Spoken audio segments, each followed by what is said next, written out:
Welcome to Short English Stories podcast by Clarity Spoken. Let's start the story. A dog was feeling very happy. He had found a large piece of meat and was taking it away somewhere so that he could eat it. He came to a stream and began to cross over a narrow bridge which led from one bank to another. Suddenly, he stopped and looked down. In the surface of the water, he saw his own reflection shining up at him.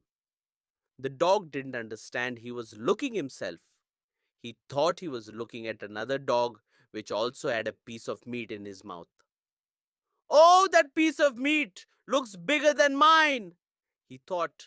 I'll grab it and then I'll run. At that, he dropped his own piece of meat in order to snatch the piece of the other dog.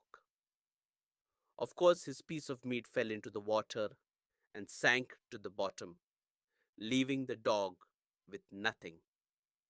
Moral: be content with what you have. चलिए अब इसी कहानी को हिंदी में सुनते हैं। एक कुत्ता बहुत खुश था। उसे मांस का एक बड़ा टुकड़ा मिला था और वह उसे किसी सुरक्षित जगह ले जा रहा था ताकि आराम से खा सके। रास्ते में उसे एक नदी मिली जिसे पार करने के लिए उसे एक संकरा पुल पार करना पड़ा। जब वह पुल पर चल रहा था तो अचानक रुक गया और नीचे देखने लगा। पानी की सतह पर उसने अपनी ही परछाई देखी, लेकिन वह यह नहीं समझ पाया कि यह उसकी खुद की छवि है। उसे लगा कि पानी में एक और कुत्ता है जिसके मुंह में भी मांस का टुकड़ा है। अरे, इसका टुकड़ा तो मेरे टुकड़े से बड़ा दिख रहा है, उसने सोचा। मैं इसे झपट लेता हूँ और भाग जाता हूँ। ऐसा सोचकर उसने दूसरे कुत्ते का मांस छीनने के लिए अपना टुकड़ा छोड़ दिया। जैसे ही उसने ऐसा किया, उसका मांस पानी में गिरकर डूब गया और उसके हाथ कुछ भी नहीं आया।